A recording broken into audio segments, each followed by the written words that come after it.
Start again. Welcome, glad to see you. We're grateful that you're here.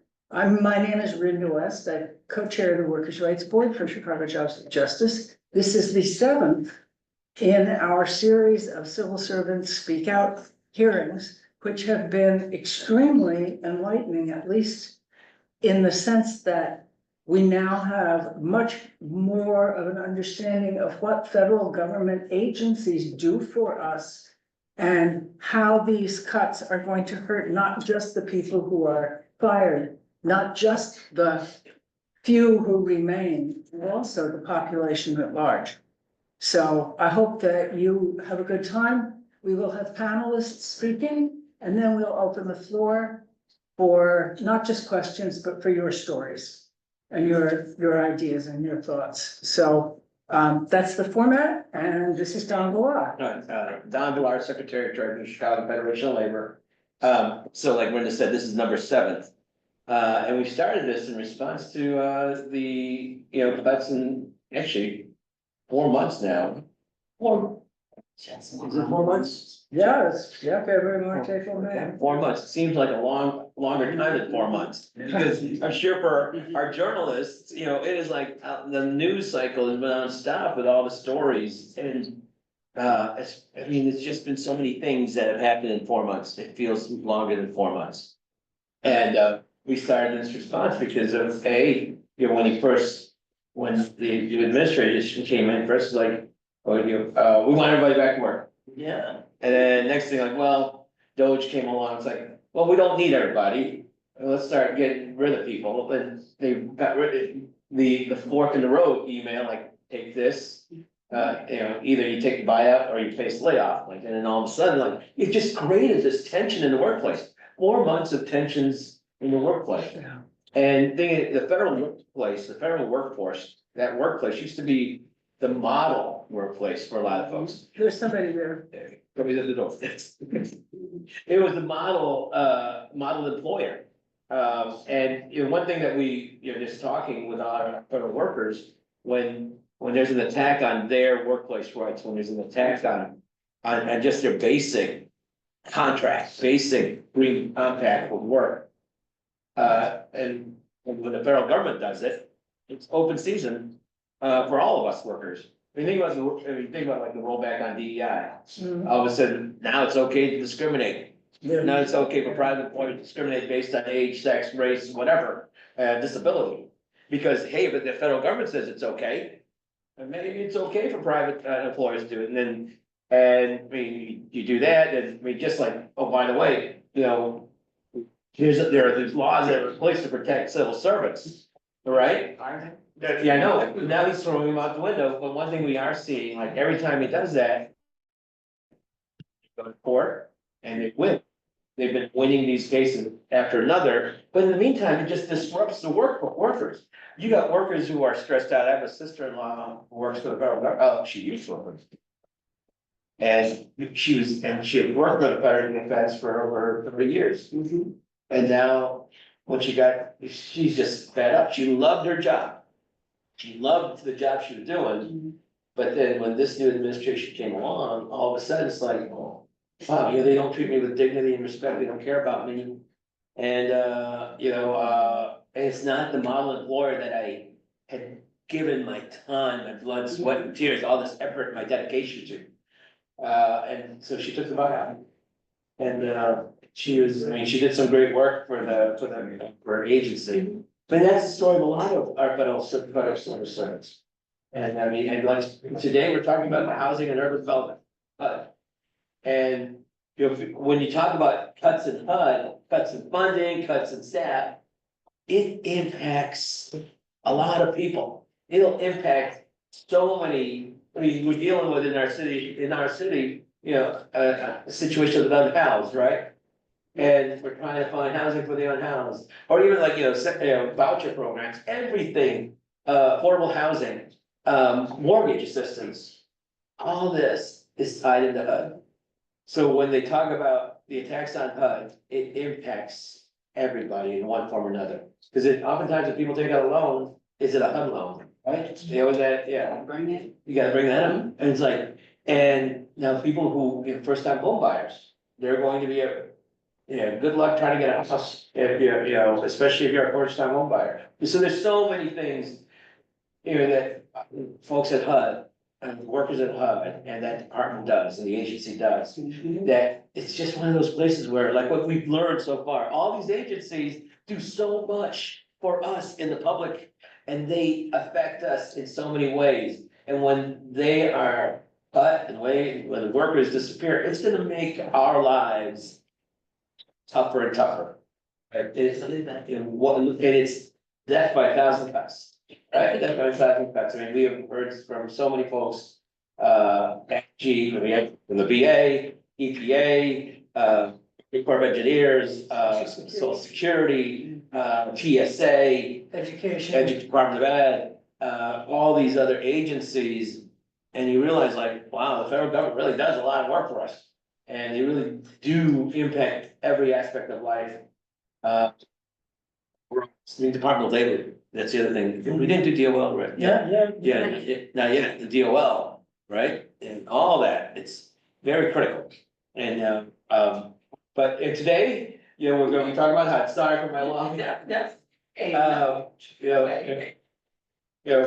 you, Veronica, President of, AFG 911, Yes. Housing and Urban Development. Thank you. And by the way, anything any opinions or comments they views expressed by the individual and not of the agency or the employer. Thank you for that. Thank you, Don, for the invite, Rena, Brenda, for being here, on this afternoon. I really appreciate having this platform to just speak to you about a lot of the things that we do at our agency. I also want to know that, so I am a part of, I'm the president of Local 911 here in Chicago, and we also have 2 offices in Ohio.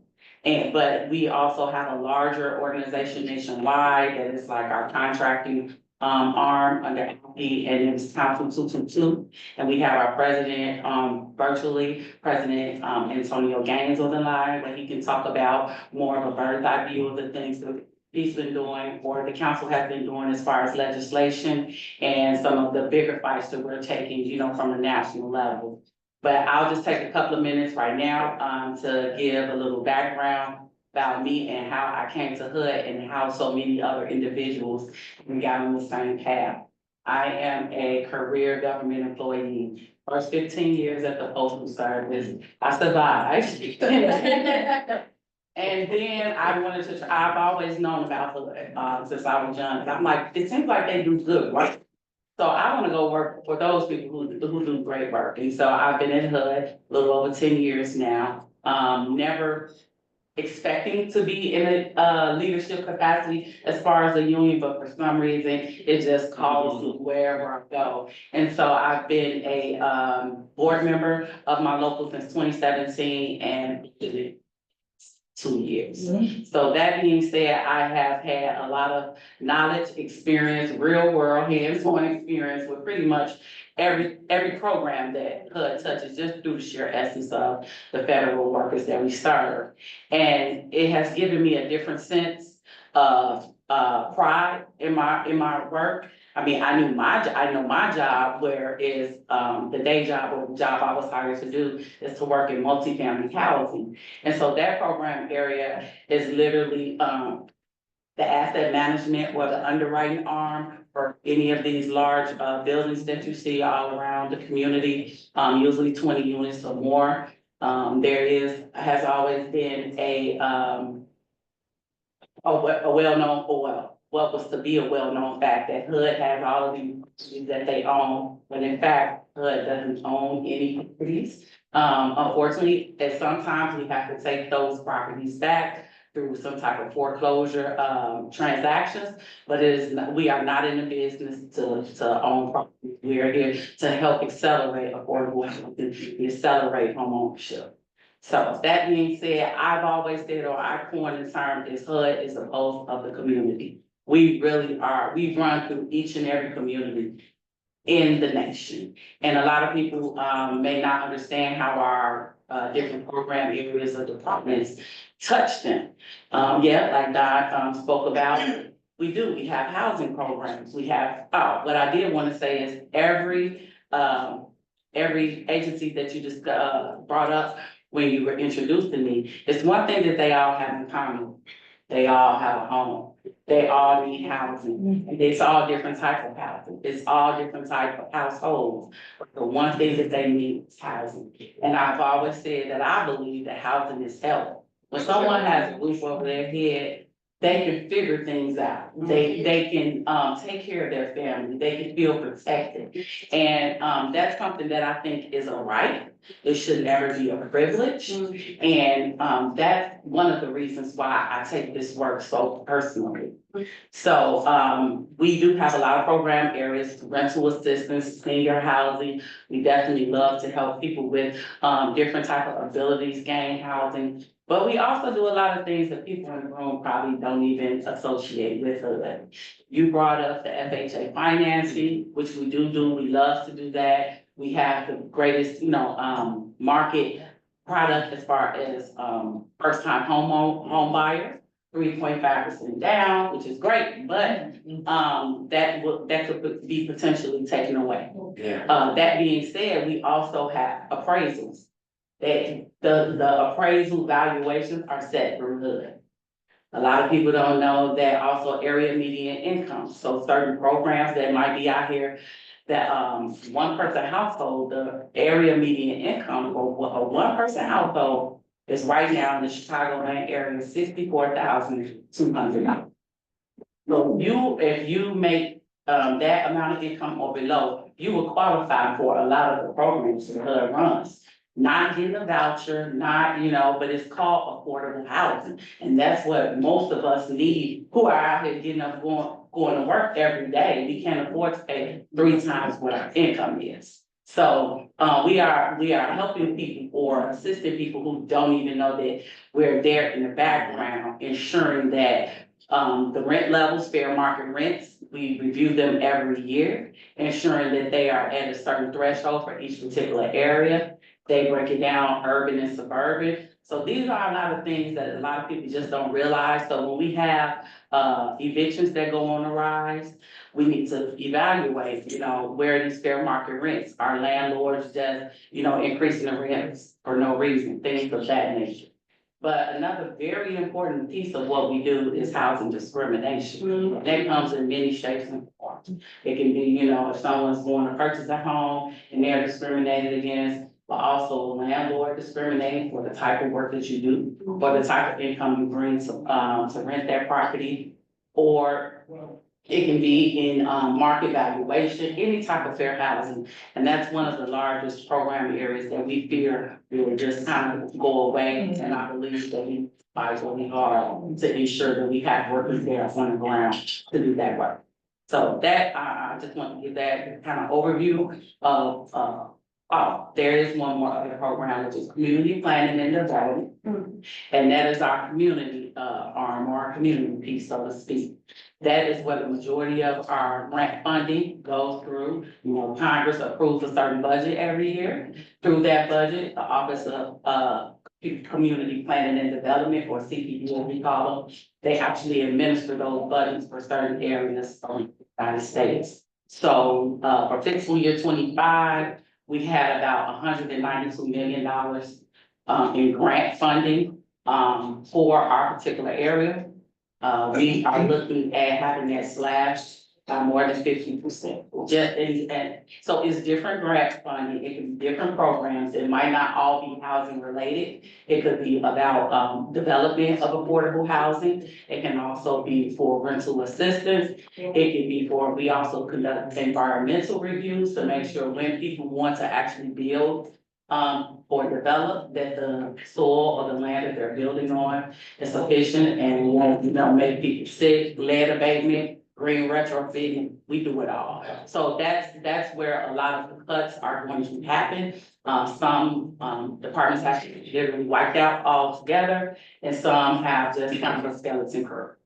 So I am going to now turn it over to my colleague and President Council, 222 President Antonio Gaines, so he can give you more of a legislative or a bird's eye view of what we've been dealing with. And then we can definitely come back for any questions or dive into anything anyone wants to discuss. So that's okay. And what's, Yeah, well, we'll go to Antonio. Okay. Yeah, Roberto, okay. so. Zion? President Gaines? I'm here. I'm here. Can you hear me? Yes, we can, loud and clear. Well, good evening, everyone. Thank you for inviting me to this forum. It is a much needed opportunity to make the citizens of Chicago and American citizens writ large aware of some of the issues that are impacting not only HUD, but other federal agencies as well. Veronica did an excellent job in explaining to you all a lot of the services that the agency provides. And so I really don't know why I'm here other than to provide her with moral support. As she's been more than a capable and able leader in this organization. I am the president of AFG National Council 222. It is the overarching body of all the locals that are consolidated up under it for the agency. And we have a wealth of talent in our organization, such as Ms. Bobbitt, that assist us in carrying out our operational needs and ensuring that we protect workplace issues. As Veronica said, there are many programs that we have. Well, let me pause there. My background is I work in a department that she identified, the REO division. That's the program in single family housing when, unfortunately, when some people are foreclosed upon, the bankers file their insurance claim and then the properties are then conveyed back into the Secretary of HUD's name, and we put them back on the market for sale, hence the term HUD homes, right? And so that's the program area in which I come out of. I'm a veteran of the United States Marine Corps. I did 4.5 years in the Marine Corps. I got out and started selling real estate and doing mortgage origination, and just thought that, you know, what better place to go with these talents and skill sets than the HUD and continue my public service as a federal employee, like many other veterans that love serving their country and serving their fellow man and woman. I've been with the agency since 2004.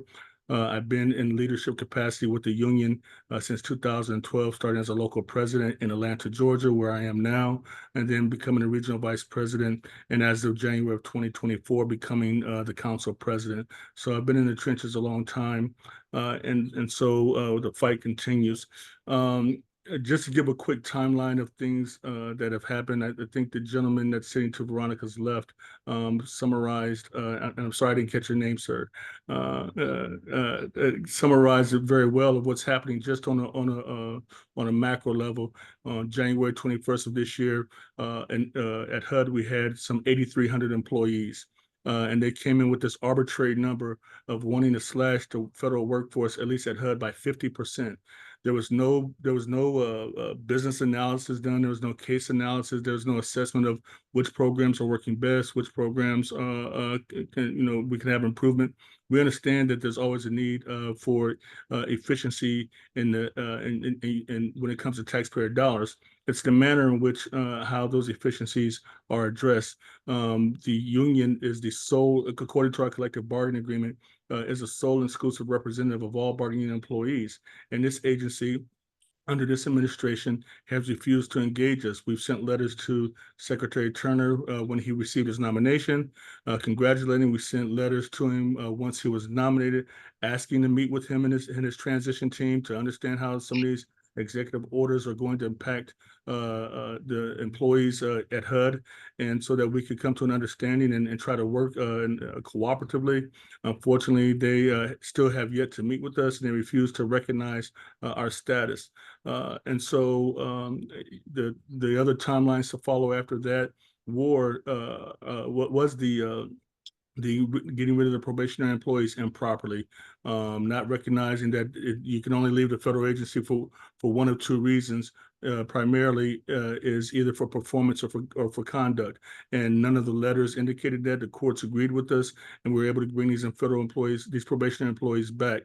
Then we had a DRP-1, aka the Fork in the Road, Deferred Resignation Program. We had recently closed out at the end of April, DRP-2, all in using scare tactics to with the looming thought of rifts coming, and it's still yet to come. And so between DRP-1 and DRP-2, we've lost approximately 2,300 employees.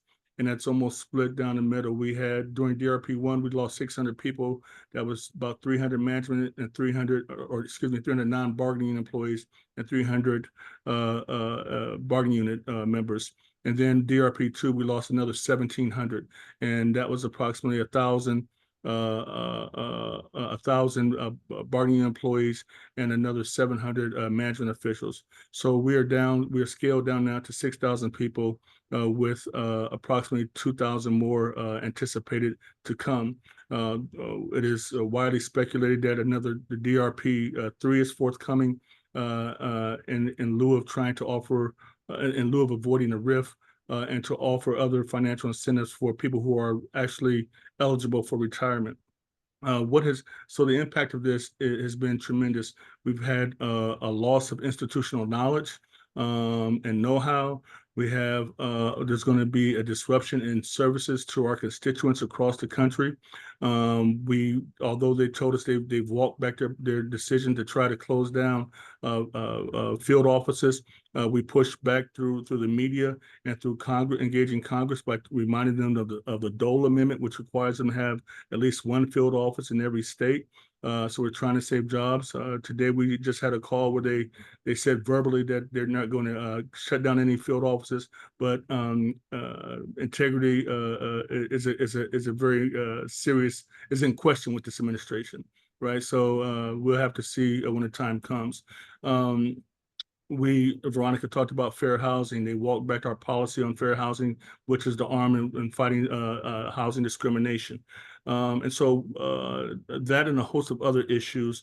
My biggest thing is I don't like the fact that this administration has come in and tried to make federal employees the face or poster child of government inefficiency.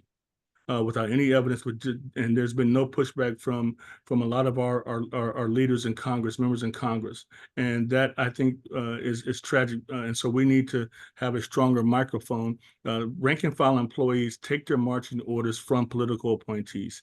If they really want to get down to the nuts and bolts of where fraud and waste resides, it's in the appropriations process, and it's in the budgetary in the government contracting process. And we know corporate welfare and cronyism and kleptocracy, it looms large across the federal government. So they really need to speak more to those issues rather than trying to make the everyday employee that rolls up his or her sleeves and gets up and comes to work and provides services for their fellow American citizen. So what are we doing to combat this? We first sent out e-alerts to make our colleagues aware of and help them come to some sort of understanding of what's going on, because the tension is very palpable, and we are trying to keep their morale up and have a positive outlook so they can continue to do what they've been accustomed to doing, delivering for the American people.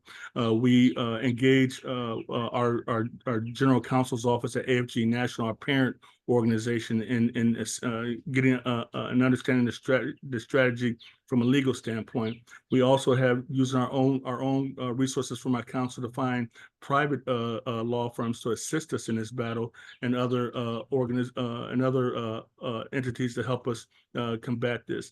We have used members of Congress. I've talked to Representative Maxine Waters. I've talked to Senator Warren. I've talked to a number of Senator Raphael Warnock, who sits on the Finance Committee, Senator Emmanuel Cleaver. Representative Emmanuel Cleaver. I've spoken to a number of members of Congress that sit on HUD-specific committees and subcommittees in the House and the Senate, respectively. And then we've engaged the fourth rail of government, which is the media, in an effort to try to shine a light on these issues even more so to stem the tide of all these cutbacks.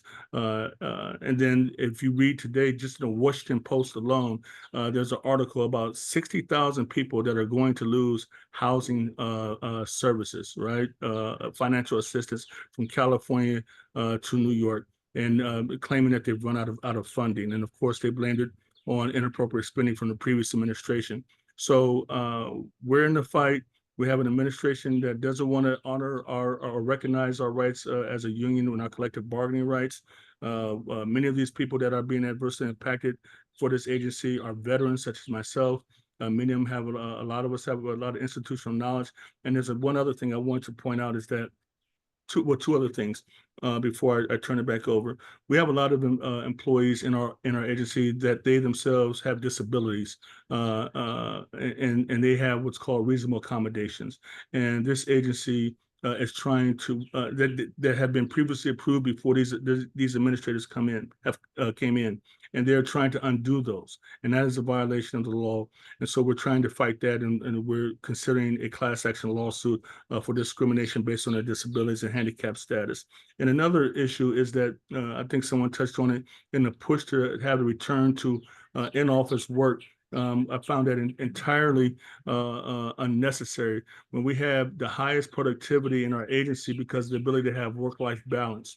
And so to have people come into a building when work can be done more efficiently from home, people can have a work-life balance, and it has so many other positive benefits, from reducing congested traffic to environmental impacts, employees being able to be there for their kids when they get home from school, and saving money from disposable income, saving disposable income from gas and dry cleaning bills, and you name it. And so what the problem is that management officials, at least at HUD, were not trained in how to manage virtual teams.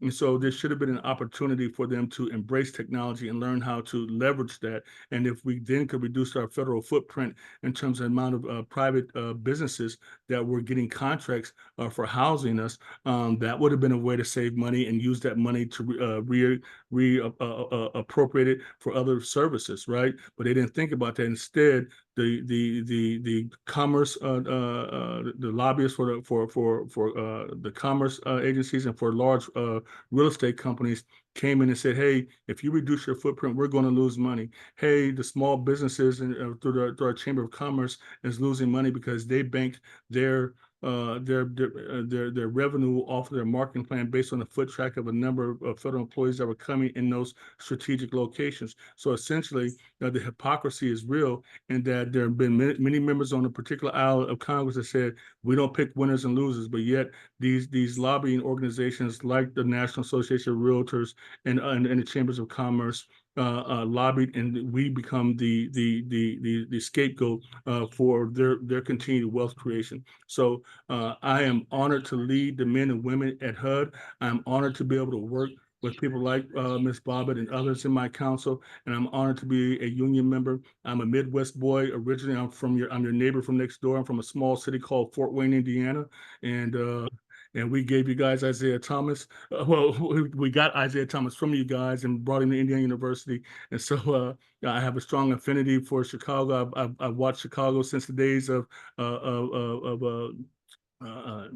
Mayor Harold, not Harold, was the heavyset gentleman. He was the mayor of Chicago for a long time. It escapes me right now. But I have an affinity for Chicago, a lot of family there. And again, thank you for this opportunity to explain to you what's happening on the macro level. Thank you, Harold Washington, that's his name. And so, and of course, the great Jesse Jackson, you guys also produced Barack Obama. So Chicago has been on the map a long time in the labor fight, and it continues. It continues here in Georgia. We're in the belly of the beast. They are what I consider belly of the beast, where they're anti-union, but we're going to continue to fight to make sure that people have an opportunity to have a say in their workplace. So thank you for the opportunity.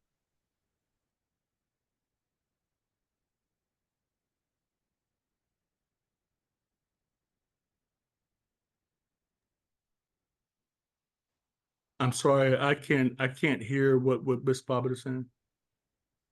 I'm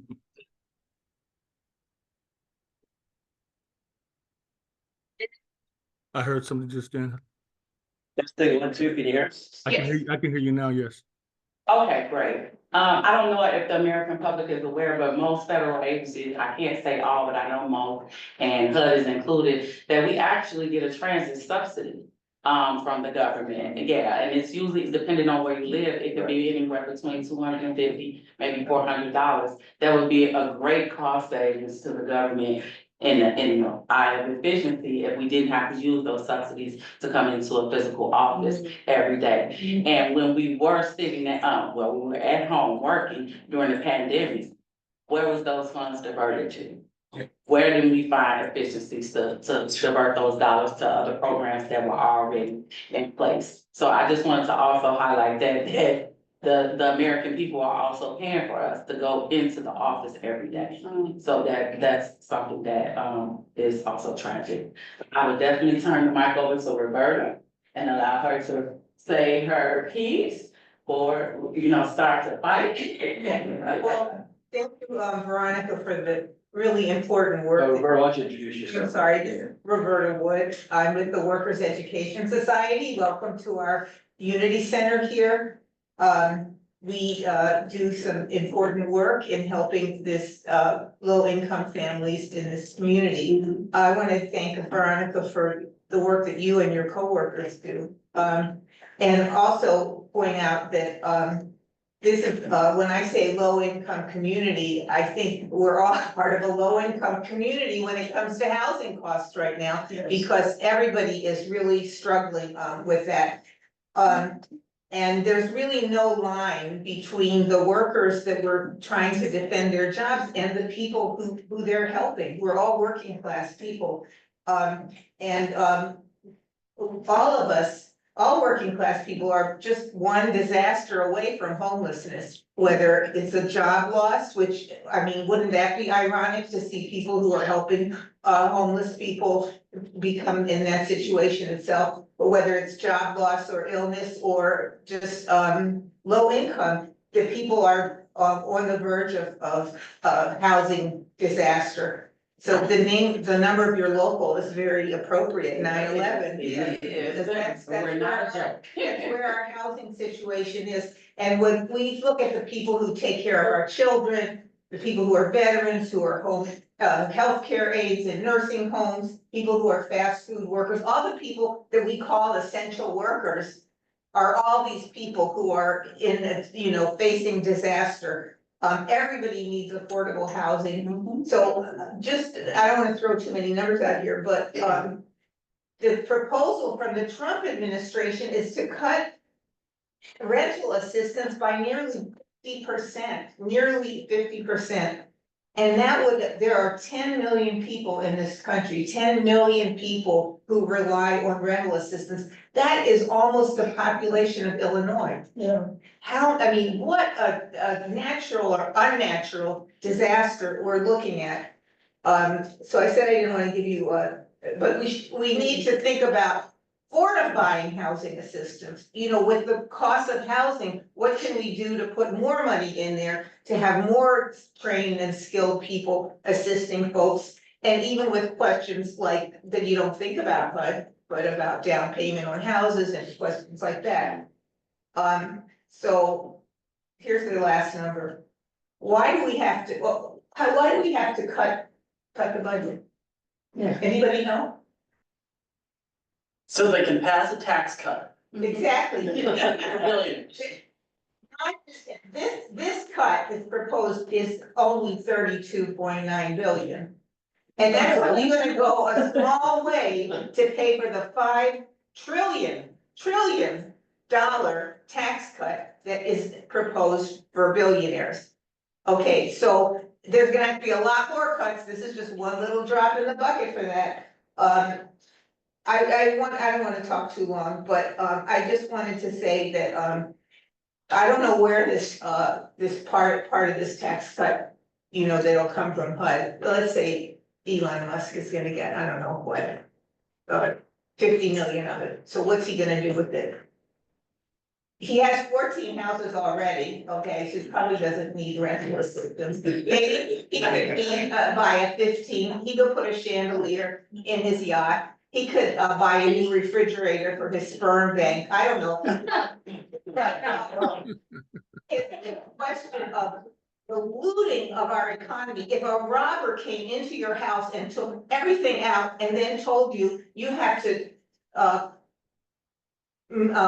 ration the food to your children because they took everything, that's what they're talking about. There is no need to cut HUD. There's every reason to increase it, to increase the payment of the workers, to have better conditions and to have better housing in the United States. So finally, I think we need to talk about this too. You know, an immigrant did not take away my ability to get housing. A Black family did not take away my ability to get housing.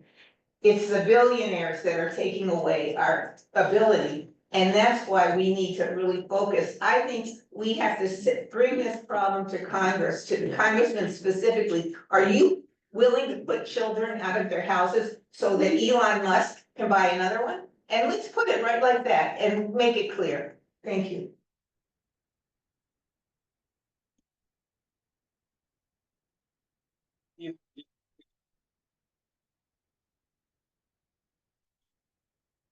GDP.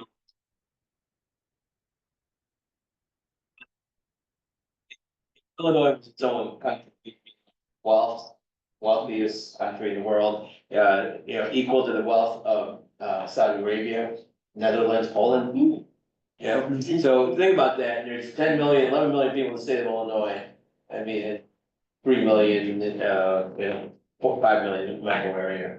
But that is the impact, I mean, the wealth that exists, right? But before I hand it over to you, Ivan, and also the other thing, about HUD. The AFL-CIO Housing Investment Trust, we try to build, the AFL-CIO tries to invest in worker housing. And, I'm sure Terry's there, if you want, but I'm not sure he wants to say anything, but, that's some of the important work.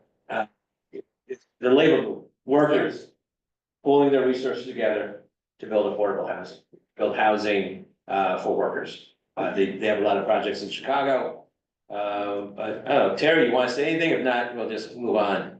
Yeah. Could raise his hand if he wants to say. Okay, but if not, Ivan? Yeah, I just, one remark, something I just realized in this presentation that I think is significant, which is, while we're understanding about the tax cut, right? That's what they want. The strategy they're using is really mergers and acquisitions. That's what things have degenerated to. Because in mergers and acquisitions, what do? You buy up something of value and then you destroy it. You break it up in little pieces, you sell the pieces off, right? And you just take whatever money you can take by destroying the thing. And it continues to destroy the infrastructure of this country, right? I mean, and this didn't start with Trump, right? Trump is the king of this, but this is what corporations have been trying to take us for a long, long time. And I think it is important to understand that they do understand they're destroying this country. They look at that favorably because they think that benefits them in the short term, and they have no fucking clue what's going on in the long term. Sorry. I would agree with Ivan 1,000%. BlackRock and Vanguard have been doing this across the country for the past since 2008. That's why housing prices are skyrocketing and people can't afford homes. We should lobby Congress to try to ban them and force them to sell or something. Oh, sure. Yeah, my name is Dr. David Jacobs. I'm the former director of HUD's Office of Lead Hazard Control and Healthy Homes about 20 years ago. And you mentioned that, and so I want to point out that among the other services that HUD provides it is the only source of lead abatement funding to actually fix lead hazards in homes in the country. That's slated to go away. That office, which is within the Office of the Secretary, is staffed by scientists who research to make sure that what we're doing is the correct method. It works with CDC and EPA to make sure that our laboratories are able to analyze blood data correctly, and do other things. So I just want to point out, you remember what happened with Flint a few years ago? Yes. So what happened then was the federal government stepped in. CDC sent some epidemic intelligence officers to try and figure out, well, what was going on here. HUD and EPA both also sent senior people to help figure out what to do. Today, the program worked. That city has replaced all of its lead pipes, right? So when the federal government steps in and works with local communities, we can see progress. Nationally, blood lead levels in this country have come down by 93.6%. That's a huge thing. Now, the reason that happened is because we as a nation took action, right? We said, we don't want our children poisoned. We know how to prevent this. This disease is entirely preventable. So we've made progress, but every year now, we still get 590,000 children who have elevated blood lead levels, according to the latest CDC data. So clearly we have more to do. The president's budget, as you pointed out, would eliminate that office within the office of the secretary. The CDC program has already been eliminated, although RFK Jr. said, oh no, we didn't mean to do that. But then his assistant said, well, we're not eliminating the program, we're just eliminating the staff. You obviously cannot have a program work to operate it and run it. So I just want to point out that HUD, in addition to doing that, has led the way, making sure that our housing is decent, safe, and sanitary, not only with regard to lead, but with asthma, mold-induced illness, and injuries. So so to lose that is important. I want to end with a hopeful comment. Historically, the president's budget proposal has been ignored by Congress. This year is obviously different, but Congress needs to hear from all of us that we want these programs, like the lead hazard control program, like the CDC lead poisoning prevention program, like all the programs that you spoke about, rental assistance and the others. We want that money put back in. And in years past, Congress has done exactly that because they heard from people who depend on these programs. So I want to congratulate you for having this hearing. I might suggest that maybe we need a hearing about health down the road because there's interagency collaboration that is really important to make this system work. So thank you. Antonio wants to, Antonio? Antonio. Antonio wants to say something. Okay. Yes, Go thank ahead. you. Thank you. There's a gentleman in the room that mentioned something about the hedge funds and the available housing stock. And so I agree with that. I think that's something that's been overlooked. Back in 2008, when we had the housing foreclosure crisis, Wall Street was running amok again. And then the American taxpayer had to come in and bail them out. I blame this process started then allowing these banks to have more of a greater say in HUD, right? There has been a steady trend toward allowing financial institutions to tell us how they want to be governed. In other words, and it started with Secretary Sean Donovan during that period. And so I'm apolitical. At least when it comes to my representational status, is what I do privately, I won't say.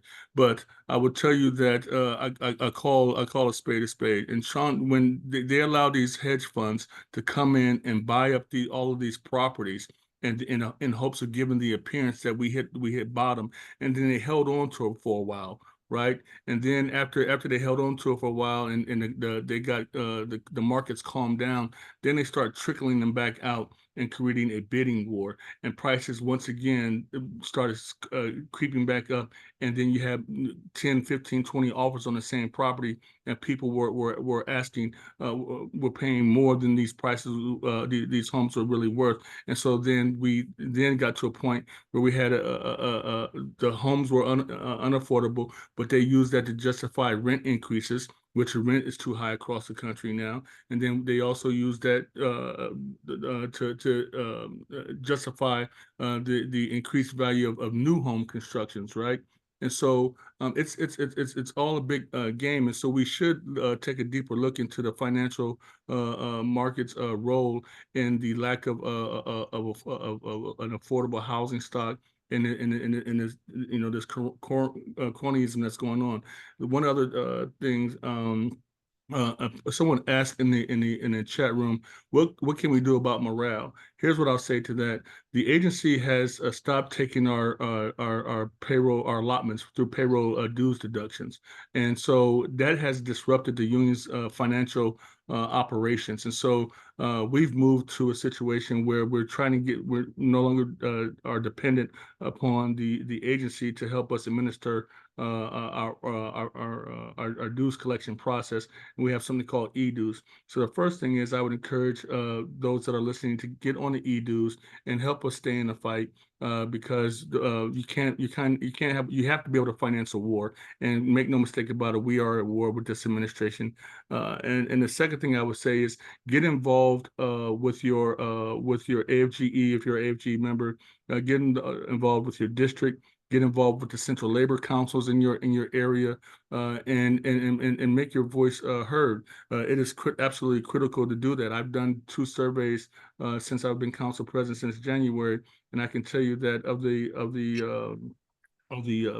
5,300 employees at the time that I represent, about 2,000 of them responded to that, and that's a high number when it comes to survey. Usually it's about 2 to 3%, and they all had the same thing that was impacting their ability to do their job. They were they couldn't sleep at night. They were worried about, instead of focusing on delivering for the American people, their heads started looking for employment opportunities elsewhere. And so that story really hasn't been told. And so I would encourage them to try to get involved again by first starting with supporting your local union, getting more involved, and try to see what else they can do within their region. And so for those that did respond to it and have gotten on e-dues, thank you. But there's more to be done. Reach out to your local steward or local president and ask them what help do they need. And I think that's the first place to start. So thank you for giving me an opportunity to respond to that.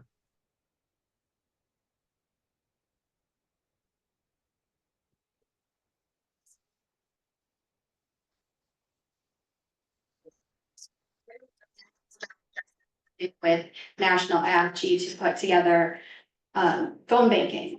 So we Actually- call AFG from across the country, folks from AFG across the country. So if that's something that anybody's interested in doing, we are happy to help make that happen. Yeah, I'm sorry. absolutely. I'm sorry. Could she say it again? I lost hearing for a minute, but something about filmmaking. I'm sorry.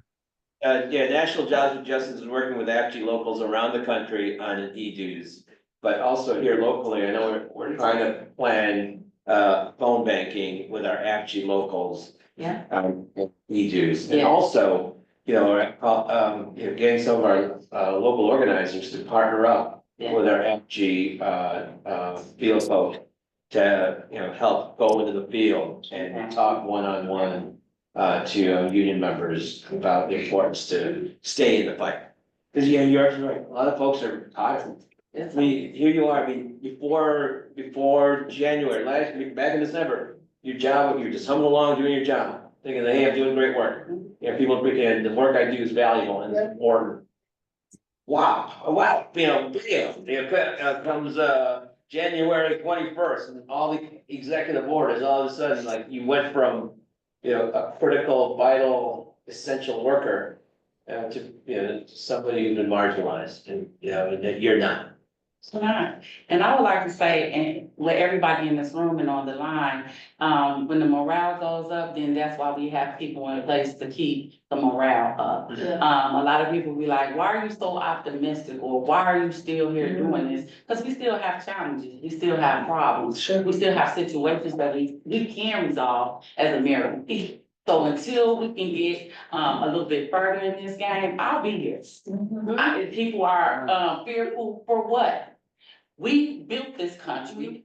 We work for this country, we work for our people, so why can't we continue to do the great work that we do and satisfy ourselves while we're satisfying our community? And that's the biggest thing.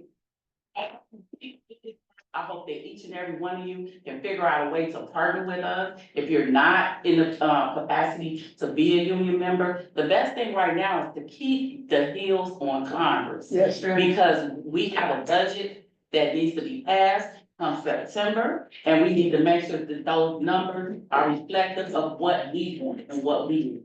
And a lot of people have given up, and we need to continue to motivate them that this process still does belong to the American people. So that I really wanna just keep, bringing that home, that just because we've had some bumps in the road, does not mean that we can't win. There are still great people in these positions that still wanna do the work. They went to school 6, 8, 10 years to do, and they wanna have a outlet to do it. And so we just ask that each one of you help us continue to do the work that is our vocation. It's not a career, it's a vocation. Veronica and I will be here until we turn the lights off. And that's not a Motel 6 commercial. That's a conviction. Say that the solution to this problem also isn't deregulation of housing, which is something that both parties have suggested. It's a very neoliberal third way solution. Let's deregulate housing and construction requirements, and that will make construction cheaper, and it will happen. We don't need more bad housing that's not safe and that's not dignified for people who are living in it. We need housing that is being supported by, we need housing that is enough for people, and we can't be lowering the bar. The housing bar is already low enough. People need safe housing, and we can't fix that problem by making more unsafe housing. Totally agree. Thank you for pointing it out. And in that, we also have a lot of statutory requirements that's supposed to go into housing. That's another thing that we do direct oversight with at HUD, either through underwriting with mortgages, or we actually go out on the construction sites and we ensure that people are getting paid during the wages, that they are not taking shortcuts in the products that they're using or in the construction that they're building. Yeah, the general contractor or the owner may be upset, but we know that we'll be here in these communities with these same individuals when, the building comes tearing down. So you're exactly right. We need to keep people in place to make sure that the housing remains safe and it can be there for the long term. One of the issues we've been facing as well is, in each particular field office that Antonio talked about, that is statutory, it's supposed to be one in every state. Not only are they not supposed to close them, but we're supposed to have people, customer service people at the desk to greet anyone who comes in with a housing related question. Well, that's the biggest, reduction in force that was, promoted early March. We pushed back on that, but they're literally wanting you to be able to have to either call a 1-800 number to get any housing assistance or go and put your name in the kiosk and wait for a call. That's not how we can conduct this thing. Everybody is not computer savvy. Some people want to talk to a person and they should be allowed to do so, especially if they're a tax-paying individual. Whenever we go back ships and a drink, we're paying taxes. So I think that everybody should also be able to get the respect and dignity. When they have an issue, housing related issue, then they should be able to come and speak to somebody about it. So we also need to protect that and have a space for people to come and voice their issues. Right. Yeah, I would like to point out, respond to the young man's comment about not the deregulation piece of that, right?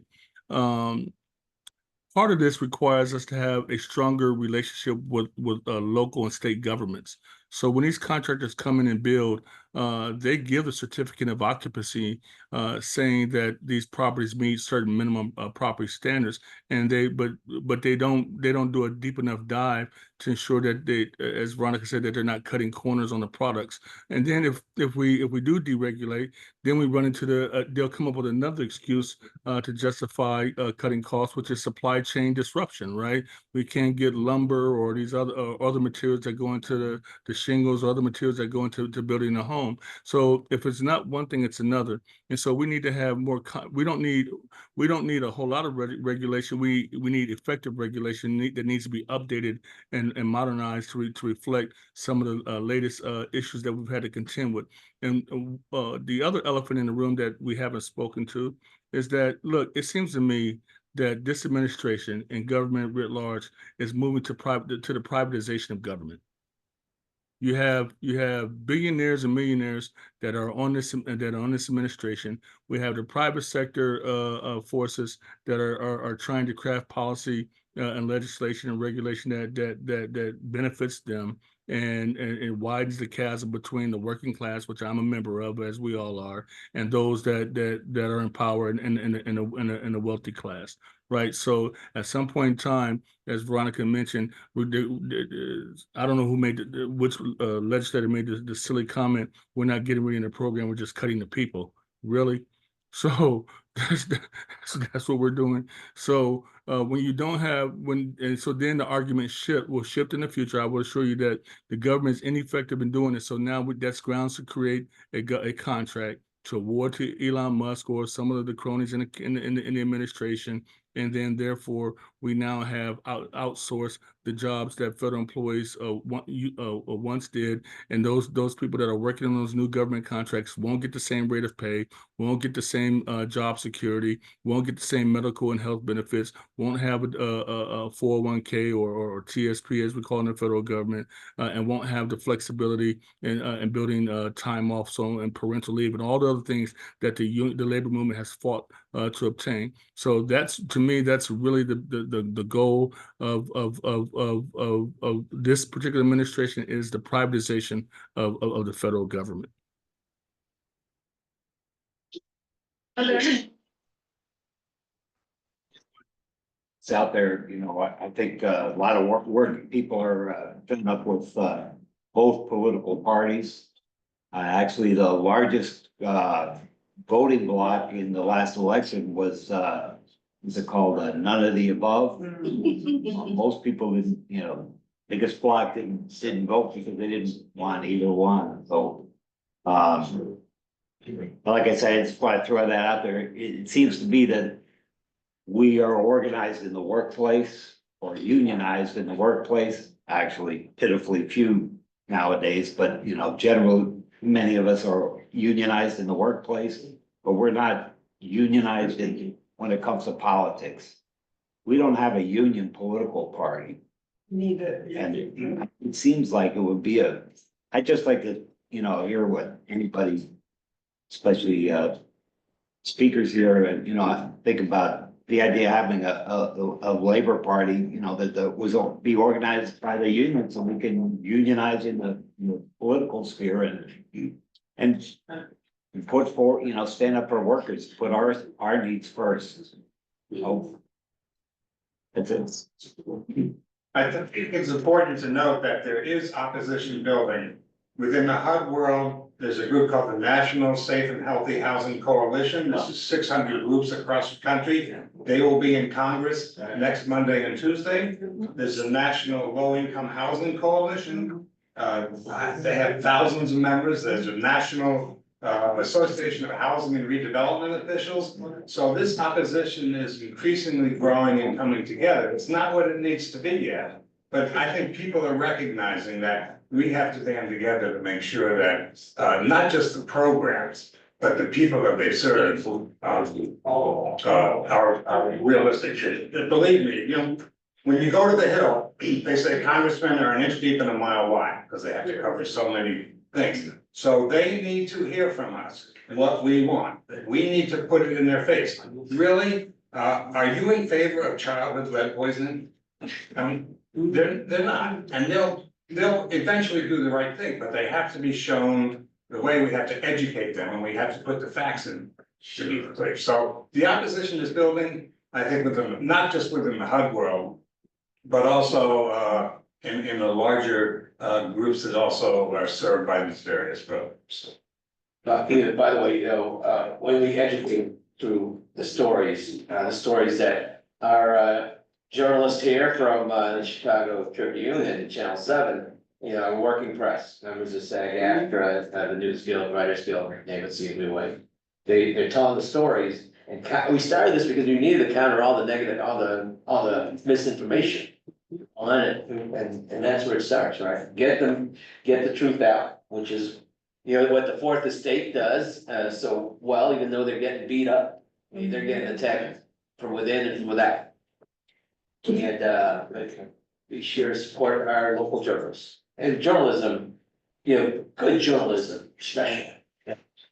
So a little shout out to our worker press. There you go. Yeah.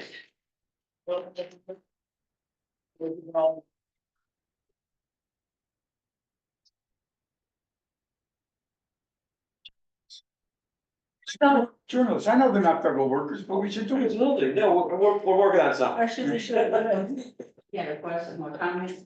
Yeah, since you guys are here, there's a statistic I've heard for years that I was curious if you could sort of add some expertise to. I had heard that, it's difficult to look up homelessness statistics, because, but generally speaking, most people will try to say that there's well over 20 vacant homes in the United States for every one single homeless person. And that, I just care to raise that because I think even though the Trump administration is like the latest and greatest attack in terms of against working people, the status quo isn't necessarily what we should go back to. We need to continue to fight a path through that. To me, housing is for living and not for speculation, and we need to fight for housing for everyone. That's just my 2 cents today. Yeah. Totally agree with that, and I do agree with that. Even definition, look, you.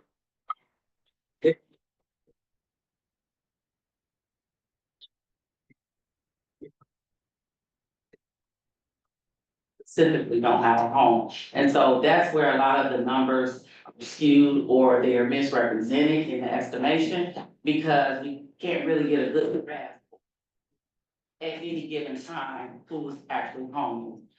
There are some homeless initiatives that are done on an annual basis. I don't know if anyone has ever participated in a point in time count, but this is a count that, and you have, we go out in the field the last Wednesday or Thursday of January, which is typically the coldest day in the winter, and we go out and we try to find people literally sleeping on the street for that particular year. And that's the only way they've come up with to figure out, how many people at one given time are homeless. But we are not able to go and count all of the individuals who are on the Blue Line train all night long, or who are under, viaducts and we can't see them, or in expressways, cold. So it's never been an absolute number. I'm sure that it is probably astronomically higher than what is reported. So that just gives more,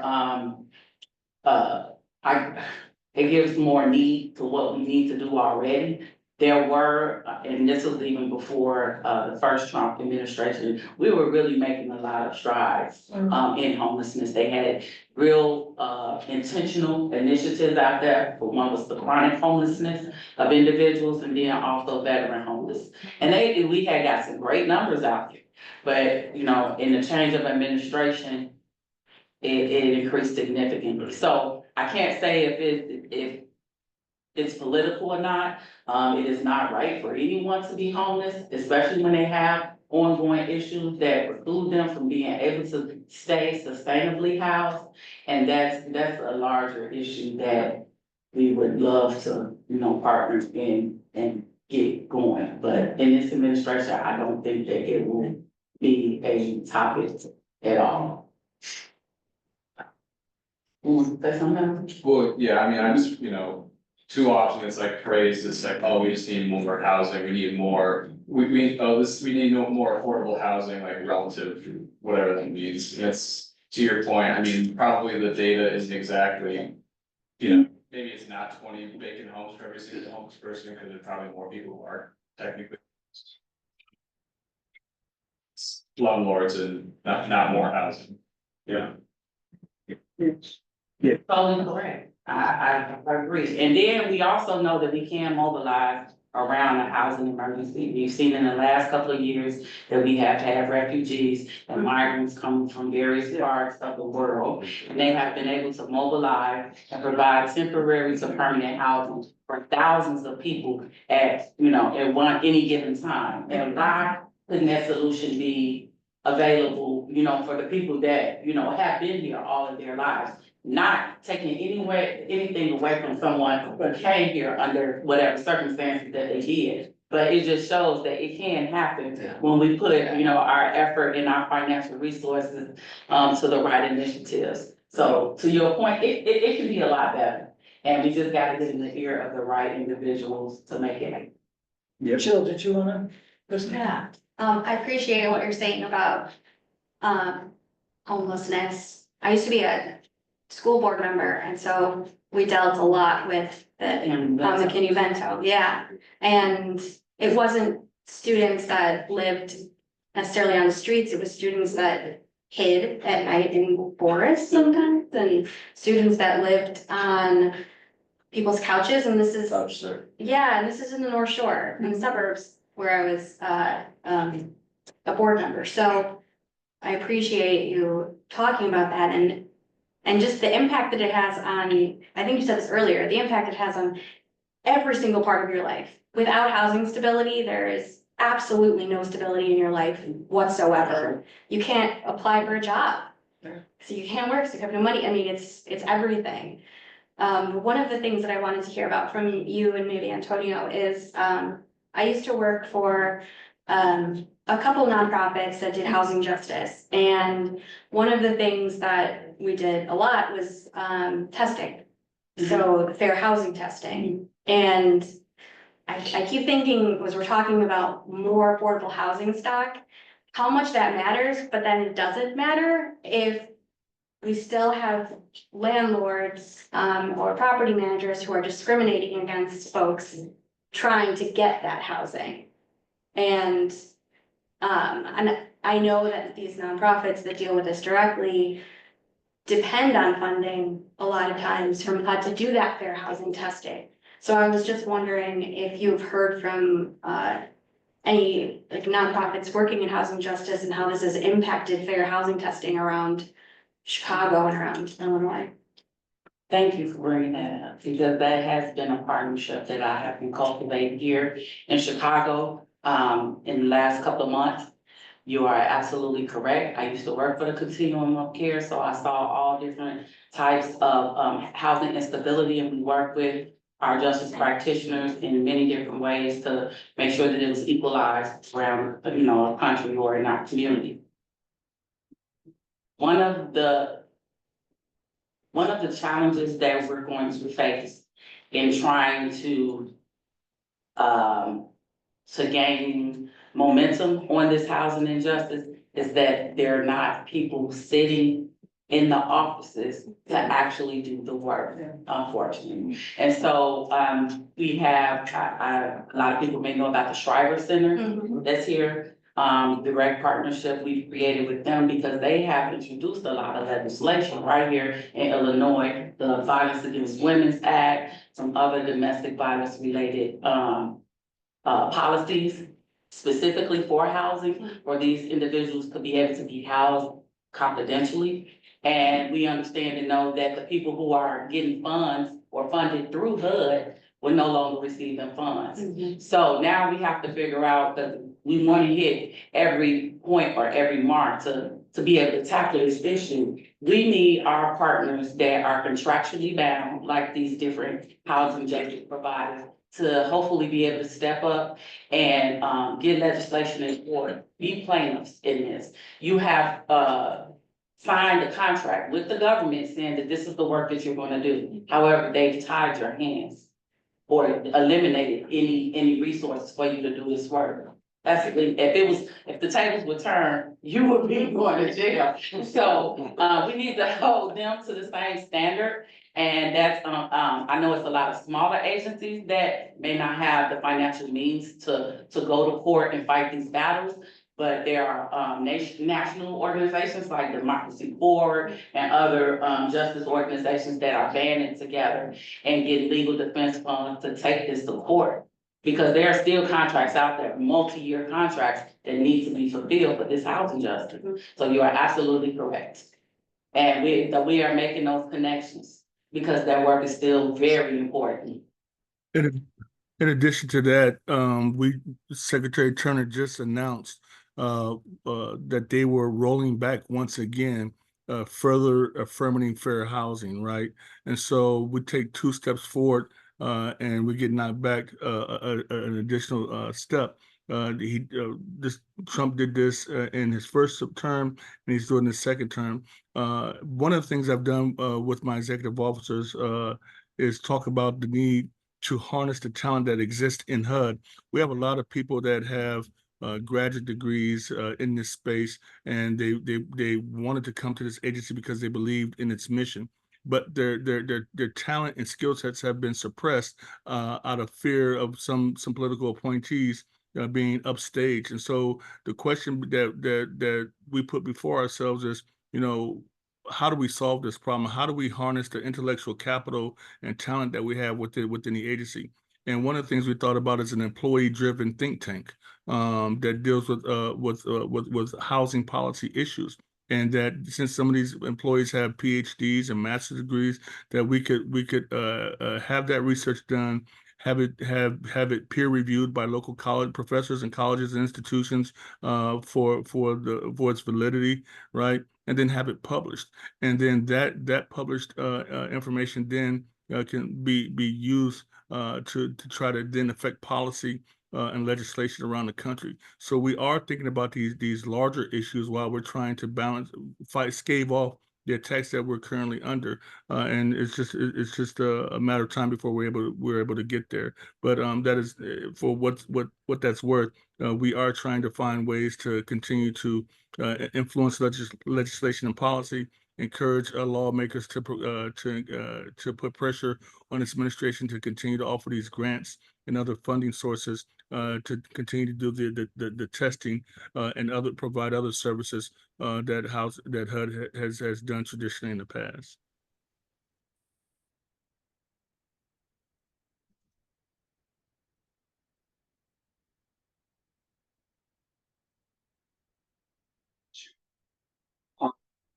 Just because it affects everyone's health in a serious way.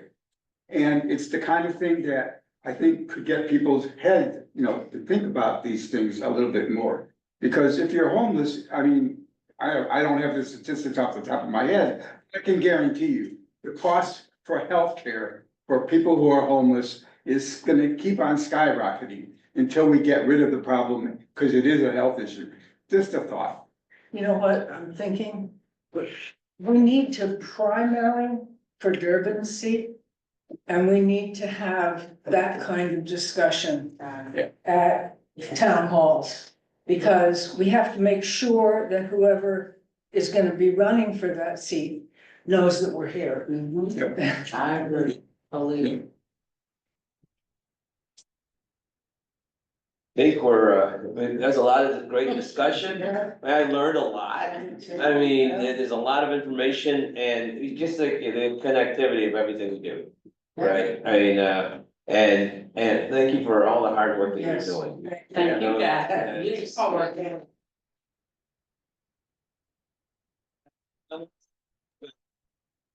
Thank you to everybody. Great program today. Don, I'll get call next. Wait, I'm sorry, Jill. That I've been in many this is what Martin Luther King said about Chicago and housing, and I'm surprised that you didn't track and say. Yeah, go ahead, why don't you read it? I've been in many demonstrations all across the South, but I can say that I have never seen, even in Mississippi and Alabama, mobs as hostile and as hate-filled as I've seen in Chicago. So, And that's when he lived here for a little 6 bit. years ago, almost 6 years. Yeah. So anyways, we do have some. I heard Jose Alcala say something. Yeah, thank you. So comments for today, we have Trucka Henry saying greetings from Kansas City, AFG 3960. Thank you for hosting Chicago Jobs of Justice. Peter Kuttner, saying Peter Kuttner, 50-year IATSE member here in solidarity with federal workers. Thanks to Chicago J with J and the Workers' Rights Board. From Danica Lewis, thanks for the updates, Mr. Gaines. And then to the comments that Roberta was saying, the current speaker is accurate. We're all a few paychecks away from homelessness. I worked at the VA prior to coming to HUD in the HUD VASH program, and job losses led to a lot of veterans being homeless.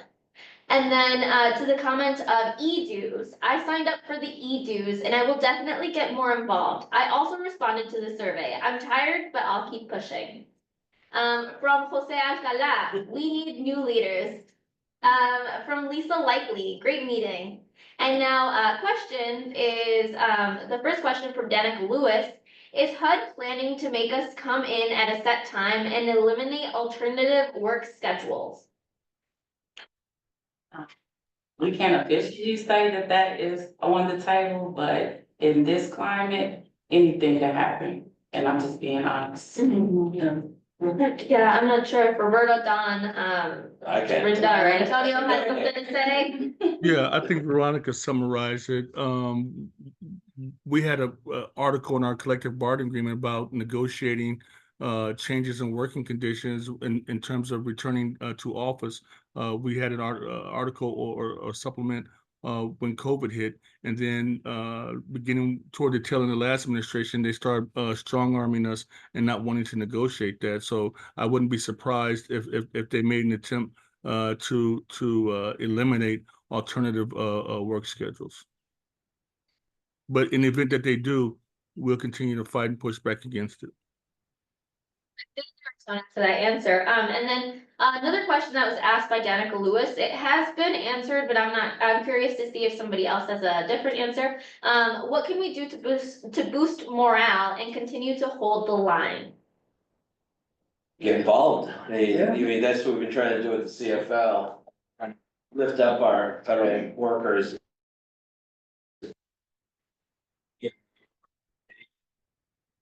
So, saying the labor movement, the jury one, and then jury's all, right? And so, and when my sister or brother is suffering in the movement, it impacts us. So we're all connected in the labor movement. We're all connected in so many ways. I mean, look, the stories that are told, gets more people's attention. Maybe creates this movement to me of change. And actually, that's what we're trying to do, right? We're trying to build a movement, especially in this atmosphere, create this movement of social justice. And I don't think anything else. No, I was just gonna say, everybody is different and individual, so your skills best. So it doesn't take everybody to write legislation. Everybody is not a protester. Everybody is not, organizer, but you may be a great journalist. You might be able to write great white paper for when we do go and lobby on Congress. You may be able to create a lot of visuals for people to see when we have our different rallies. Or, may be able to even support financially or with food or anything, but you need to look within yourself, and everyone should look within themselves and see what they feel their talent that they can bring out and bring to the fight. And I believe right now, nothing will be, turned down. We will just figure out how best to utilize that. And social media and the media and influencing, it has been a tremendous help in this fight. So if there's anyone that has those specific skills, we would love to speak with you. May I add one thing to that, Veronica? Sure. I think that, like you said, everyone is different, but the first thing first, take care of yourself, your mental health, right? If you're feeling stressed out, if you're feeling depressed about this, take walks, take deep breaths, exercise, enjoy your family. Look, this job, while we all need employment to sustain ourselves, these jobs do not define who we are. We need to keep that in front of us, right? But take care of your mental health and your physical well-being. If you find refuge in your whatever your faith is, whatever practice you use to decompress, I would encourage people to start there first, and then, as Veronica said, look within yourself, find what talents, skill sets that you can bring to the table, offer your services to your local union leadership, and see. Let's find a way to harness that's your skill sets.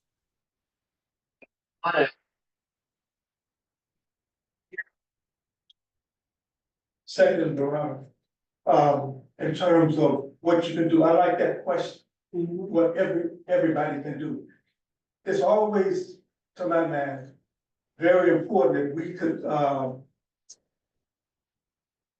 convince ordinary people that they can make a huge contribution by going to their neighbors and talking to their neighbors.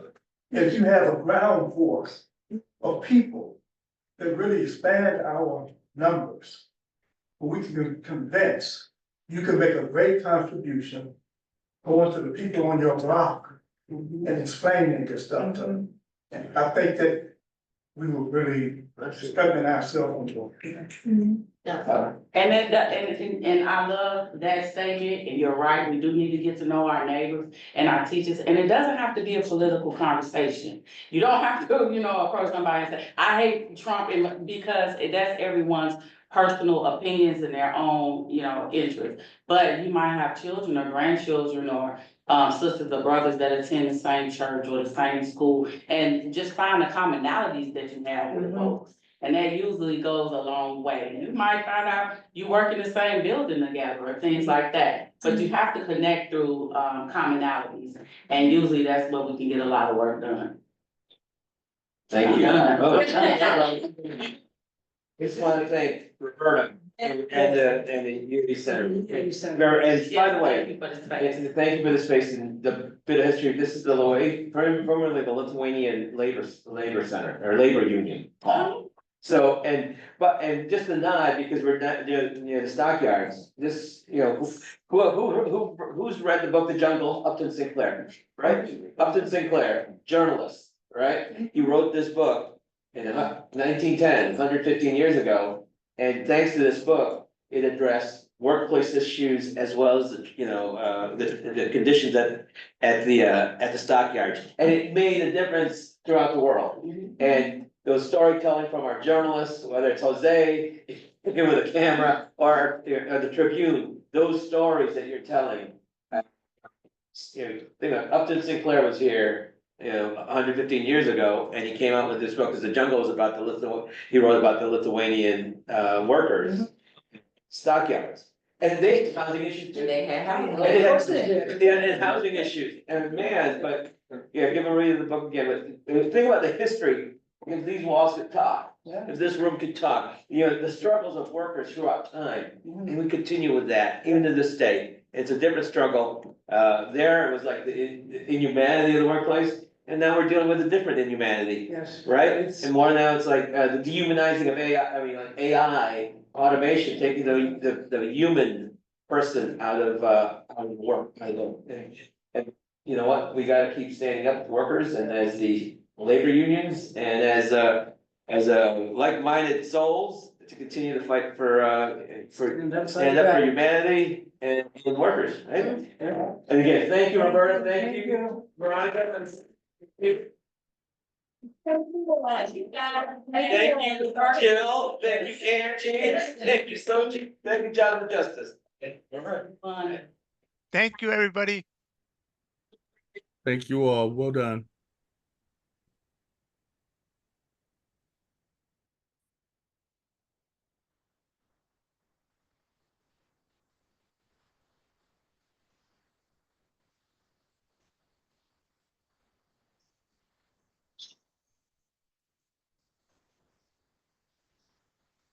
Perfect.